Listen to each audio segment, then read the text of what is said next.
To our free monthly webinar, which is usually the third Wednesday of the month, from 7:30 to 8:30 Eastern US time. It goes pretty quickly. This is also a chapter meeting for IACT, which is the International Association of Counselors and Therapists, and HEA, which is the Hypnosis Education Association, a not-for-profit Florida-based group, which now has members all over since COVID. So that's kind of interesting. And these are good, by the way, for one CEU, for those of you that are hypnotists. Anyone is welcome to join us. You don't have to be a hypnotist. I was studying this for 20 years before I knew that I was supposed to become a hypnotist, and then sometimes the universe knows before you do. And then next thing you know, you open your eyes and how did I get here? That's 30 years later, I'm still saying, where am I? What am I doing? The up in my company name stands for unlimited possibilities. Isn't that what we all are about? And that's what we help our clients, those of us that are hypnotists.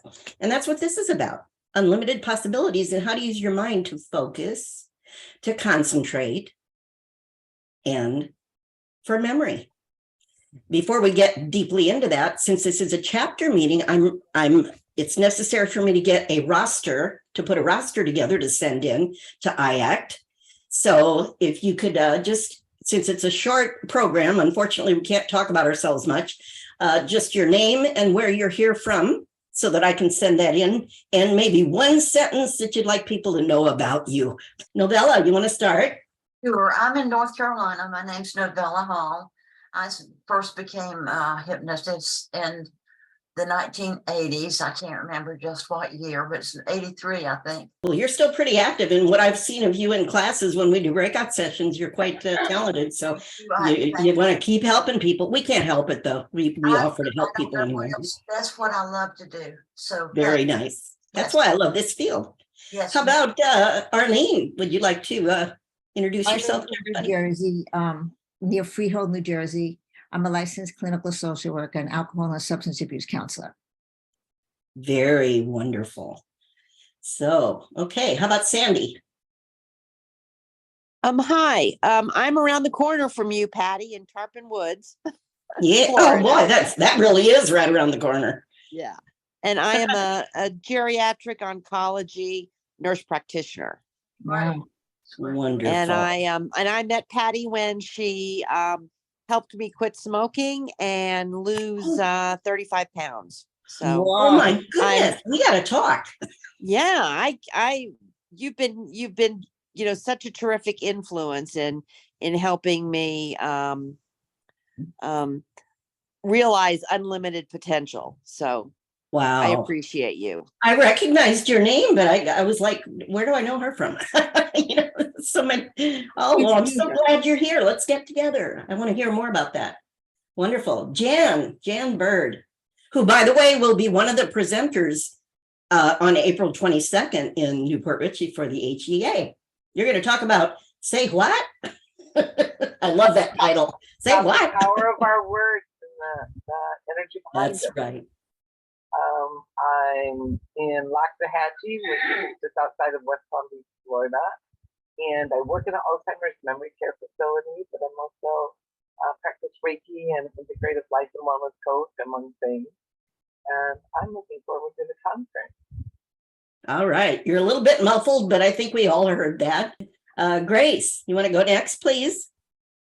Yes, thank you. So first off, I'm here because, Patty, I heard you at the Element Conference, and I just really enjoyed and felt enlightened by your session. Thank you. That was a while ago. Yeah. That was a while ago. So here I am, been tracking on you. So I'm up in Maryland, just north of Washington, D.C.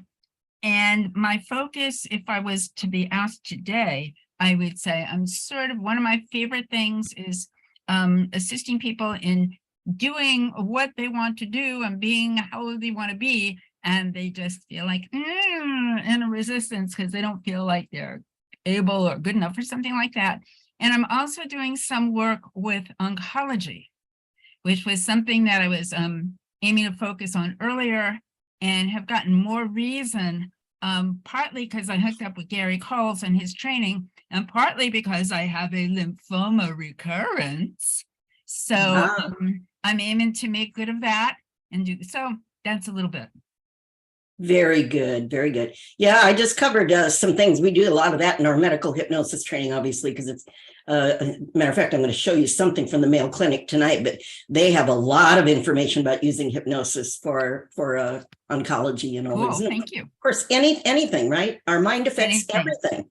Anything So and good for everything. you. Bless Thank you. you. So glad you're here. Me too. Thanks. And by the way, she's talking about the Elman Global Conference, I think they call it. They've done it 2 years now. I've done it both years. And it's going to be an annual conference now. Dave Elman, of course, his son, Larry Elman, and his wife, Cheryl, put it together. And wow, what an extravagant online experience. That's the most extravagant one I think I've ever done. And it's really cool.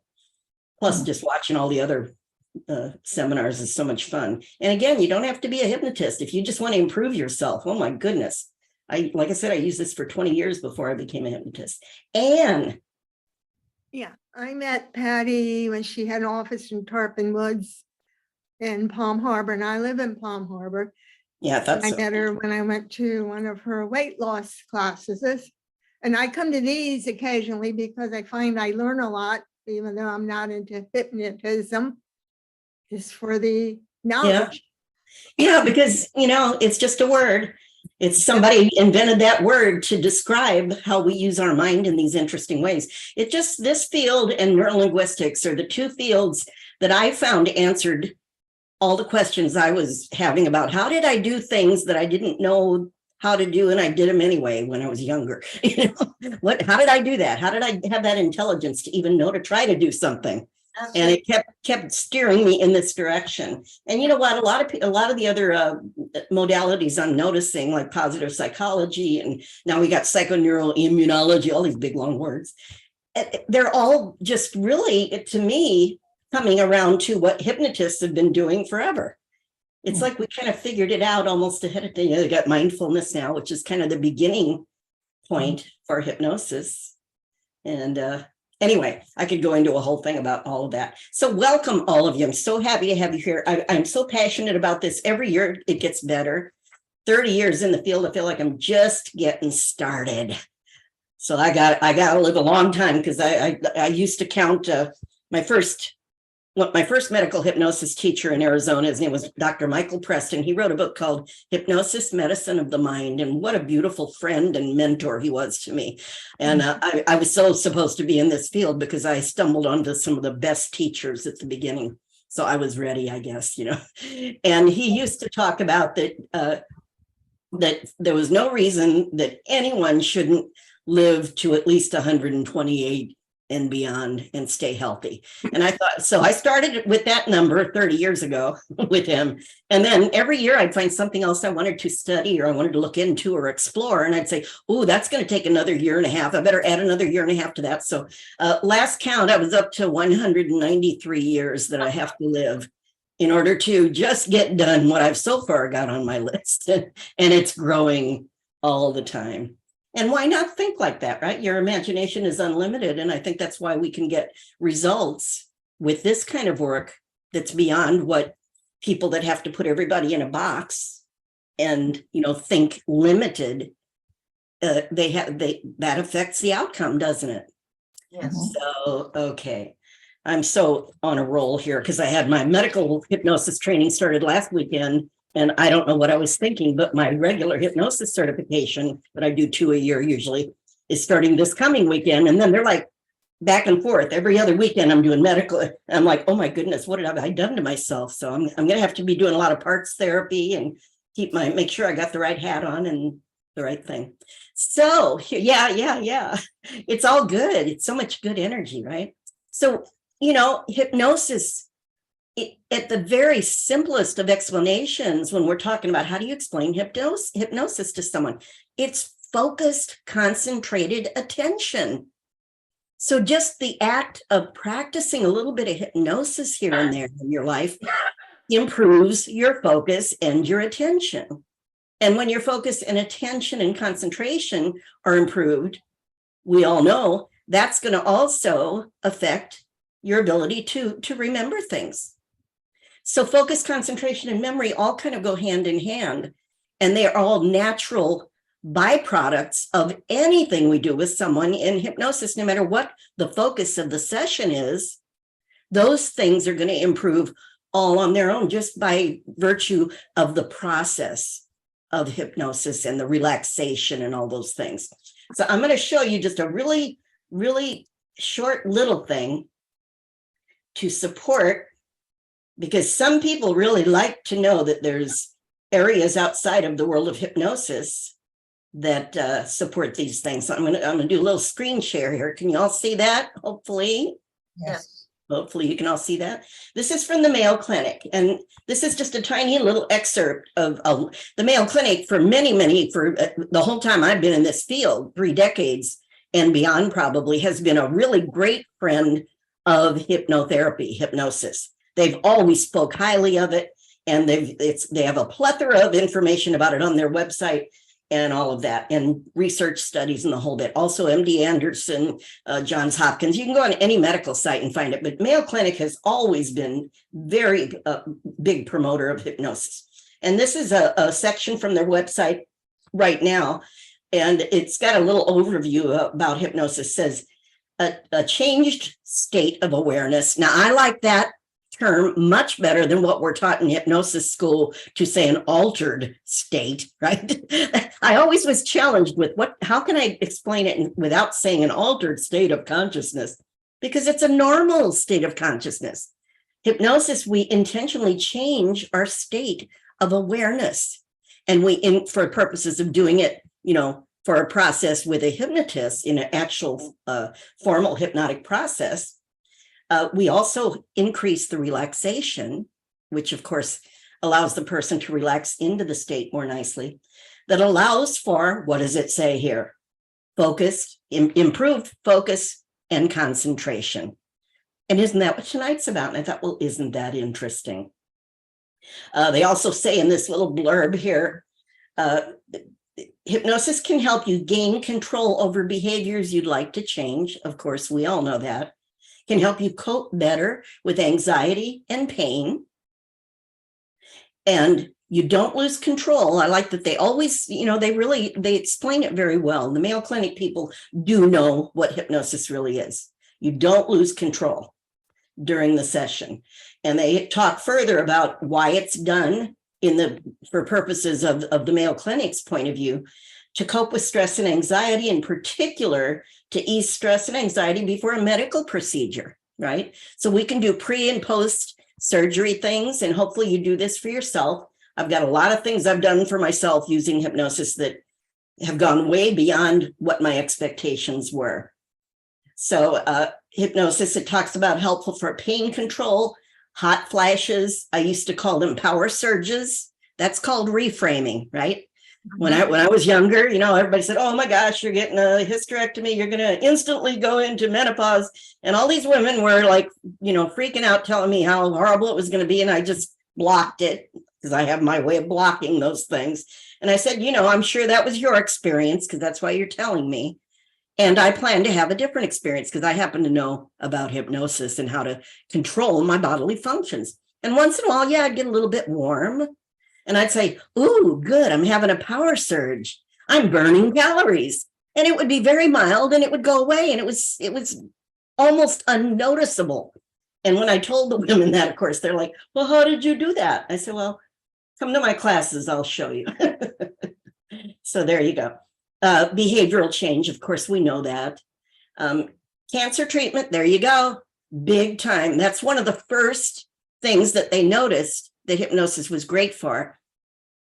Definitely is used extensively for alleviating the side effects of chemotherapy and radiation treatments. But beyond that, we know that it's helpful. And if in my medical class, we talk a lot about those things and proven studies that show that hypnosis can do things inside of your body because your mind runs your body. Mental health conditions, of course, fears, phobias, anxiety, depression, all of these things. Addictions, we have a addiction counselor here, all of those things. There's a whole segment of my medical hypnosis training that's on substance abuse. I changed the name to that. Like we changed pain to the word discomfort because it hurts less to hear that for the unconscious. There's less of a charge.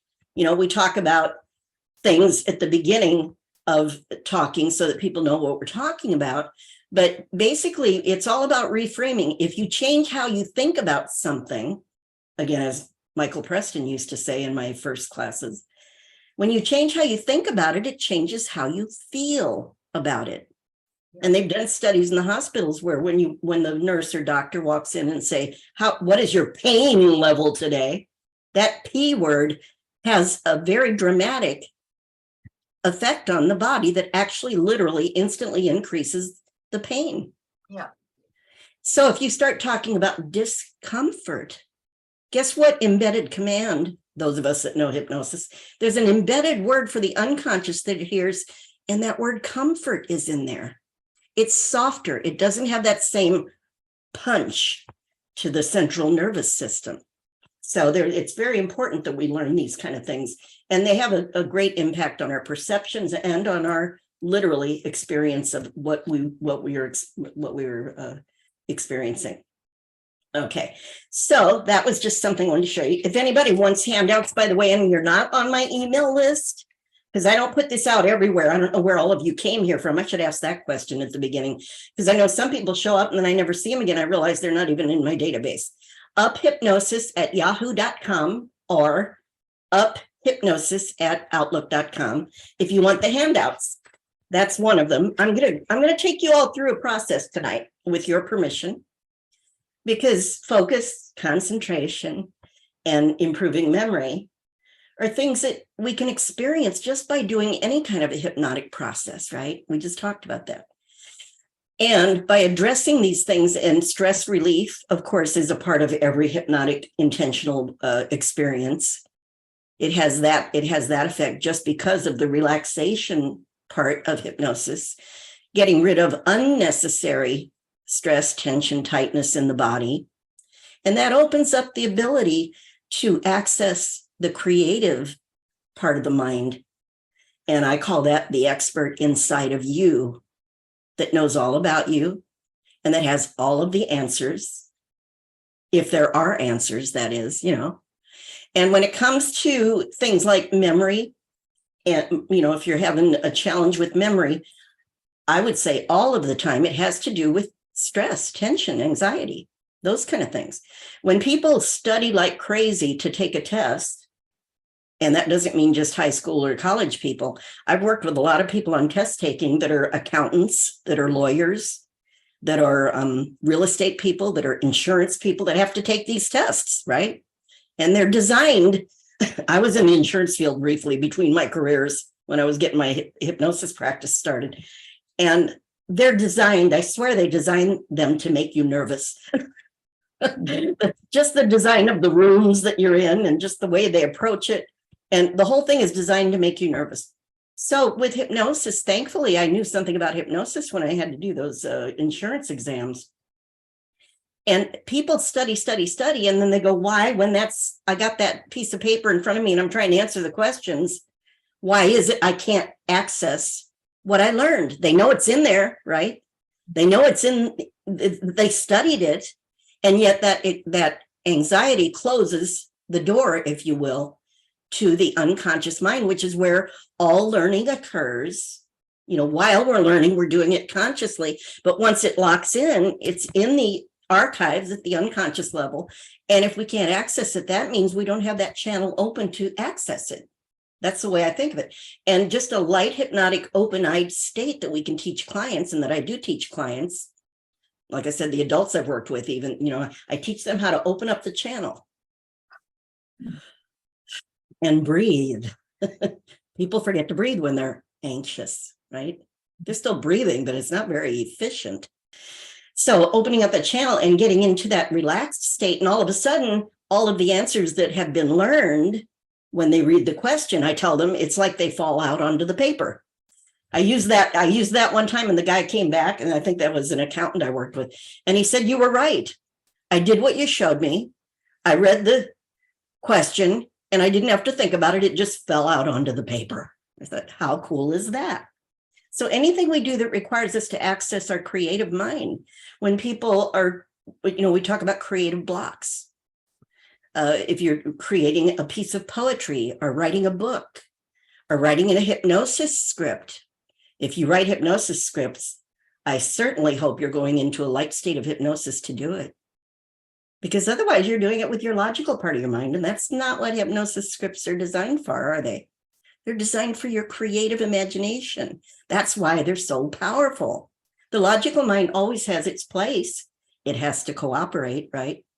It has to set the goals for you and take in information and make decisions about what to do on a logical level to reach your goal. But when it comes to those kind of sticking points that you can't get through with your logical part of your mind, your conscious mind, that's when we know there's something deeper. There's something deeper inside of you that you're not able to access. And a lot of times the answers aren't where you think they're going to be, right? A lot of times, even when you think you have a problem and you think you know where it started, it might have started years before you thought it did, Right. right? Before you're aware. So that's why in hypnosis, we can discover these things in ways that are safe and that are comfortable and that are useful and helpful. And the next thing you know, some of those extraneous things just start to disappear on their own. And then the relaxation that happens with hypnosis, people can learn to do it very quickly. And you don't have to do an hour of hypnosis. Hopefully you do little mini hypnosis sessions. Mhm. I sit out on my lanai. Sometimes I've got so many things going. I'll take a break and I'll go sit, out on, I didn't know what a lanai is until I moved to Florida, but that's the word they use for the back porch that's screened in. That's what I would have called it as a kid, right? So I sit out there and it's screened in and they got the woods behind and there's redbirds and, there's cardinals and raccoons and squirrels and deer. And once in a while, a bobcat strolls by. It's such a beautiful little peaceful place. And I can sit there for 5 minutes and just drain because I know how to do hypnosis and I trust myself. Breathing, by the way, for those of you who might not be hypnotists, breathing is one way to go into a light alpha hypnotic state. And that's really all you need. I am serious when I say, people used to tell me, well, for certain things, you got to be in theta or deeper. You got to be somnambulistic. That's a word a lot of people threw around when I was taking the medical hypnosis. And I'm sorry, the teachers that I really respected and what I learned that they agreed with, the level of hypnosis is going to be what your mind knows is appropriate for you. And when I'm sitting, I had a periodontal surgery, some of you know, about 3 or 4 years ago now. And I have a video on YouTube that I interviewed the periodontist. I wish I'd have videotaped the surgery because it was like 2.5 hours, probably wouldn't have been practical. But I interviewed the surgeon about a year later. And he told me things I didn't even realize. I knew I'd gotten through it with zero anesthesia, zero pain meds before, during, or after. But when I interviewed him, I didn't plan what I was going to say. He just agreed. And I said, okay, we'll just talk. And he said, there was no bleeding, none. And I said, none? Because I didn't even know that. He said there was zero bleeding. And he was talking, so anyway, you can look that up on YouTube. It's just type my name in, Patricia Scott periodontal surgery, and you can find it. It's a little interview I did with him. Or it's on my website too, actually on the front page of hypnosis.com. But, there's things we can do with our mind that most people don't even realize. And I knew I could do it because I knew that people had used it for things way more intense than periodontal surgery. So that gave me sometimes just having trust and knowing someone else has done it. I fixed my eyesight with hypnosis. There's a lot of things I've done that people say, well, I didn't know I could do that. I didn't think about doing it till I heard somebody else had done it. I said, well, let's have a project. Let's see what happens. I didn't really know if it was going to change. And it's been about 21 years now since I quit wearing glasses. I'm 71 now. Now, someday I may have to wear them. I don't know, because your mind's only going to do what's possible, right? The point is, though, there's usually a lot more possible than we realize. So hopefully you're using it and just give it a shot if you have a little project of something. And what I found out when I fixed my eyesight, the first thing I noticed was I had a horrible attitude about wearing glasses. And you know what horrible attitudes do to whatever is the focus of that attitude? it makes it worse, right? Yeah. Remember, what we focus on amplifies. That goes in both directions. Hypnosis is all about that. What you focus on amplifies. So what we do is we figure out what is it I actually want, and I'll focus on that, the positive outcome. So that's what I did. And I said, wow, I didn't even realize how negative I was about wearing glasses. I hated it, and I was all grumpy. And so that alone helped. And then by focusing on my outcome, it took about 3 years, but now I probably realize I could have done it faster if I just had a little bit more of a, faith in my ability to do it. But we just never know, and it never can hurt. And at the very least, whatever you're doing, using hypnosis for, it's going to make it easier to get through, right? It doesn't change reality or what's going on in your life, but it can help you to get through it in a way that's healthier, that you can be more resilient. Sometimes you can just get through it and learn something. You may not enjoy the process of getting through it, but at the end of, at least you've been aware enough. Because another thing hypnosis does is allows you to become more aware, right?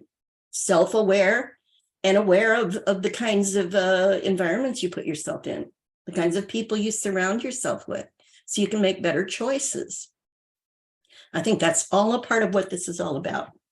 So, wow, time's flying. So would you like to go through a little process? Does anybody have any comments or questions before because this goes so fast. Anybody have a comment? Or I think you touched on it when you said attitude, because I think it gives us a positive attitude if we do work with hypnosis, and that keeps us going. Another thing you did was your interest and your curiosity. Yep. Curiosity keeps us young. Curiosity is a great starting point because it opens up your creative mind. It's like, gee, I wonder what might be possible instead of this is horrible. I hate doing this. This is so hard. This, and that's what a lot of our clients come in with. And we give them some positive possibilities. You never can know exactly what the outcome is going to be, but at the very least, it'll be better than it would have been with a negative attitude. Yeah. How about Grace? You got something to add? We put ourselves, when we learn, I didn't realize this at first, to keep on going out and hearing other people, but we bring ourselves and we hear anew as somebody else has put it together. And that was great fun. And you just brought me to a realization, I'm working on this thing happened and there's a whole saga behind it. And it was doctors at Johns Hopkins, pardon me, if we don't like swearing, I won't say, but they fucked up 13 years ago. I had to get over that. And then I'm talking to different people about healing. And I have been trying to have a bigger view. And you brought me back to, I can hold that bigger view, but you have just really brought me back to a point that I must thank you for. Very wholeheartedly and sincerely. Well, that's very sweet. That's very sweet. I appreciate that. Our mind is always scanning for what's right for us, and again, Johns Hopkins, what you were saying about, nobody has all the answers. We're all human, And they talk about what's not science, but what they're doing is not science either. I just have to say they're doing their best in the model they're working within. And we have another model, thank goodness and thank God. Absolutely. That's why I really believe that the hypnotherapy, now that they're bringing it in, it's still not what it should be, in my opinion, by a lot of people's opinions. But when they bring it into the medical team, it brings in the element that's been missing for a long time, at least in Western medicine and traditional, what we call traditional medicine. And it was there in some other points in history in different areas. But it hasn't been there. And now that brings in all of the other aspects of who we are as humans, the least of which is our physical body. Yeah, Grace, do you have something else? I was just going to say regarding Mayo, I don't know that this is in the Green Book, the Ellman book, but when you take their Ellman book study, the fact that Mayo has so much, there was a nurse at Mayo Clinic who was instrumental in actually bringing hypnosis into Mayo Clinic. And then what they did is they kept on revising their story. They ultimately carved her out. But I'm glad to see that at least they're recognizing hypnosis, and the nurse should be credited. But the whole thing about when they were coming up with anesthesia and making it, or before, and you know what you said about the no bleeding and the outcomes, and that they could give a lot less anesthesia. So that was all at Mayo, and it was all thanks to hypnosis, and it was in fact thanks to this nurse who got dehistoried. But so I was, just as you were talking about Mayo, I was like, well, yeah, there's a whole history there. So Very nice. I'm glad to hear that. And I didn't know that before. So if you have information about that, I'd love to have that available to offer to my I'll have to medical get that hypnosis fished out students. because my notes are Lord knows where, Yeah, but it's, yeah. I can get that. I can get that. Yeah. And again, each of us that are hypnotists, we can educate the community. I've been doing this so long, and I've been in Florida for 20 years, but I just yesterday got a call from a local, I think it's a psychiatric office clinic that has psychologists and psychiatrists in it. And they're asking for my business cards because they said we've got, and I was like, how did they hear about me? And they're right down the road from where I am. And they said, can you drop off some cards? Because we've got several patients that are asking us about hypnotherapy, and they finally got tired of hearing them ask, I guess. So they found me, thankfully. Or maybe one of their patients knew me or something. But, we can influence and help this to move faster. It's kind of up to us, to help this and to present ourselves professionally and to use it for ourselves. Because if we're strong and resilient and we make our own stories too, then we can influence and help other people to see that, this might be possible for you as well. So very nice. Okay. Yeah. What is the name of that book, please? It was Hypnosis and what? Preston's book, Hypnosis, Medicine of the Mind. It's still out there. He died a few years ago. I think it was 2008, actually, he died. But his book is still out there. It's a wonderful book. A lot of my medical students take it because he created something called the library technique. He was the one that really did it. There's a lot of library techniques out on the internet, but he's the one that really refined it and used it for cancer, for everything. And it's just a great book, and it's a great technique. It fits everything. Okay, you want to go through a little process here? Would you all like to get more focused? Yes. As long as we're here, might as well. So you know what? Hopefully you're in a comfortable chair, and you can change your position, of course, if you'd like to. But our unconscious is always listening. And the only reason really that we usually say close your eyes at some point in our hypnotic process is because then you don't have the distractions of the outside world, the visual distractions. Can you all hear me okay? Yes. Yes. Yes. Okay, wonderful. So just go ahead and close your eyes. That's the fast induction, right? Close your eyes, please.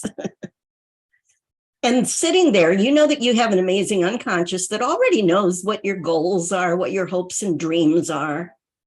And beyond that, the really nice thing is it's also the part of you that knows everything about you, everything you have ever been or thought or experienced up to now, everything that you're capable of right now that you may or may not be accessing.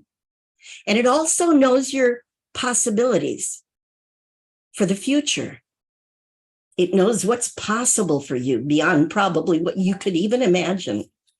So give yourself permission to tap into that part of your mind for the next few minutes. And the rest of it, you can just kind of relax and enjoy the flow or the music. And you don't really have to pay particular attention to my words. So as you're beginning to relax, just make yourself as comfortable as you're able to be there. And you know that if you need to change your position, that you can do that because you are always in control. And perhaps if you do move throughout this process, sure, it might bring you up just a little bit to a little bit higher brainwave state. And that's perfectly fine because your unconscious is always listening. Even if you kind of zone out and lose track of my words for a space of time, your unconscious knows what's best for you, what's right for you, and what you're here to receive. That's in line with your life again and your goals and dreams. So notice whatever you can notice with your eyes closed. You can notice different things than when your eyes were open, can't you? That's right. And with your eyes closed there, notice where your thoughts go. I wonder where your thoughts come from. It's an interesting idea. Now, when your eyes were open, you could see things that looked solid in the outside world. And with your eyes closed now, you can see anything you can imagine. And that means that you have more freedom and more variety in what you're able to experience. That's right. Sometimes we forget that everything we experience on the inside can be influenced by what we are aware of out there in the material world, as we call it. And yet, in here, where everything is imagined with thoughts, there actually seems to be even more that's available to us. For instance, if I were to ask you to look at a dog with your eyes open, you would see the exact size, the shape, the color, the breed, everything about that dog. And if I were to ask you to think of a dog in your inner imagination, you're free to think of any kind of dog that you wish. You could even think of an imaginary dog that doesn't even exist in the real world, can't you? Of course you can. Your dog could be blue or purple. It could have 5 legs, or you could put horns on your dog. You can do anything you choose. See what I mean? You have more freedom. You can make up any kind of dog you wish, and it doesn't even have to exist in the real world out here. So I wonder if you've ever noticed that when you're truly interested and excited about something, that you are able to pay better attention. Have you ever noticed that? Like if you really get involved in a movie or maybe a game or a sport, video game, or even a fascinating conversation, it's actually easier to stay focused and to not have your mind wander. As a matter of fact, the more interesting, Gesundheit, the more interesting something is, the better you've always been at staying focused and concentrating on it. I'll bet you can remember a time like that. Maybe you can remember a time when you were so interested in something that the rest of the world seemed to almost disappear. You see, you've always been able to focus and concentrate when something interested you.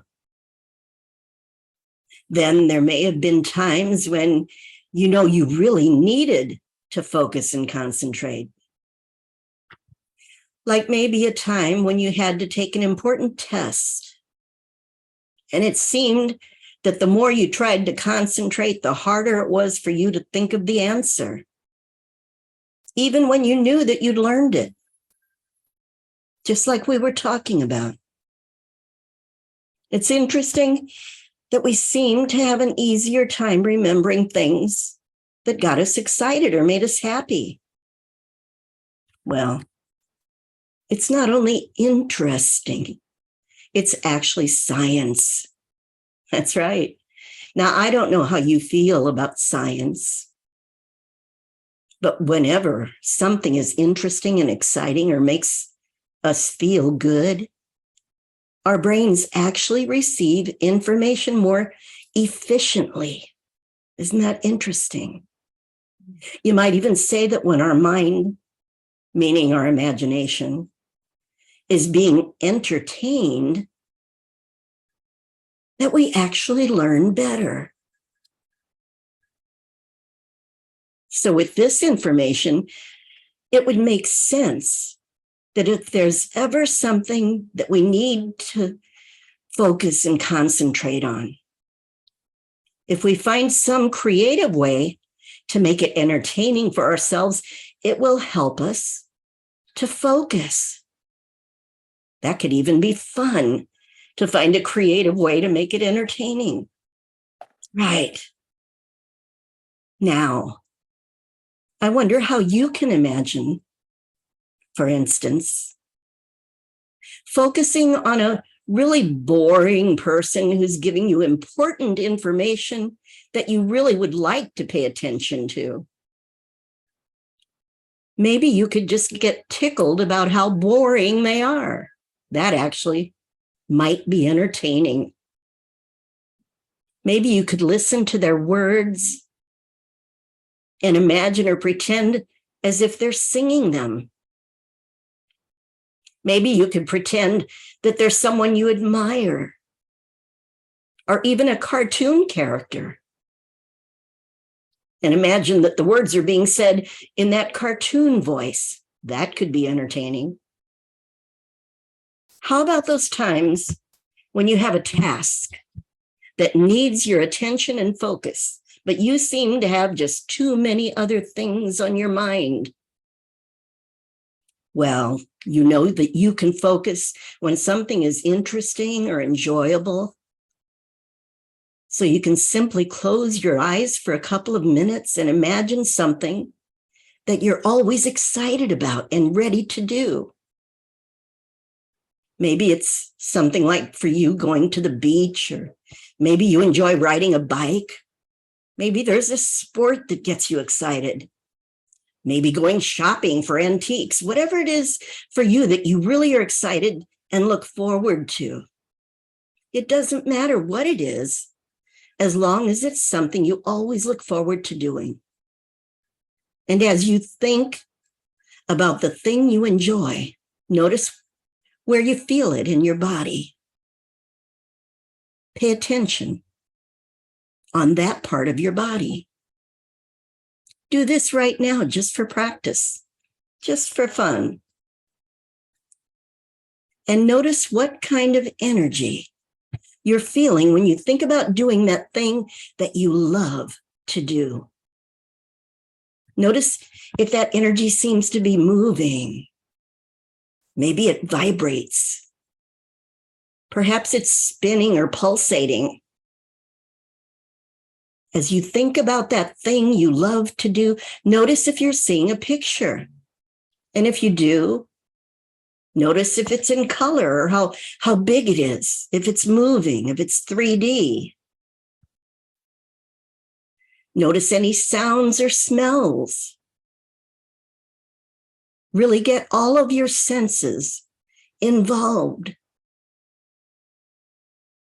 And now just ask your mind to enhance all of the elements that you're noticing. Make them 10 times, make them 100 times more powerful, stronger. You can do this with your mind simply by asking and allowing it to happen. There's no stress or effort involved here. You just think the thought. Give permission for your creative mind to give you whatever's available. And hold on to that and take a nice, big, intentional breath now, where you're thinking about a word perhaps that can represent that thing that you love doing, that feeling.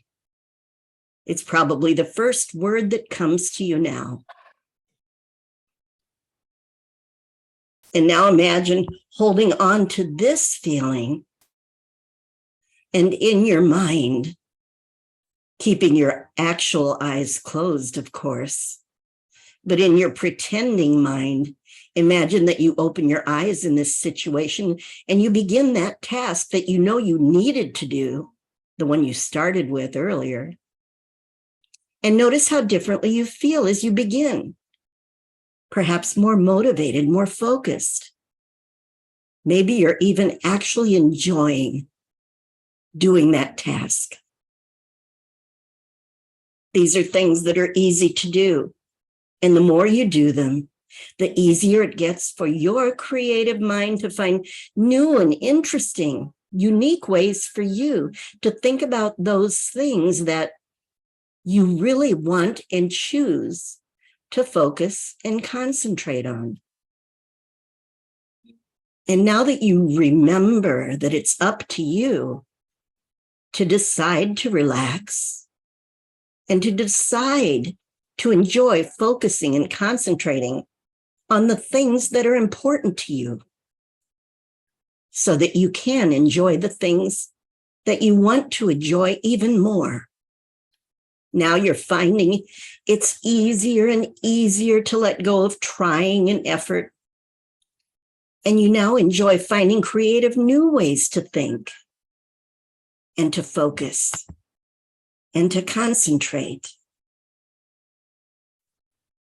Because now you can give yourself permission to actually enjoy those times when you can entertain yourself by focusing and concentrating. And it simply keeps getting more and more interesting. That's right. And now you can begin to remember that you're here in this little monthly webinar. And know that your mind has learned something and it's stored it away for just those times in the future when you're going to need whatever was here for you that's right for you. Anything that isn't right for you, you know, your mind will just allow it to just float through and disappear.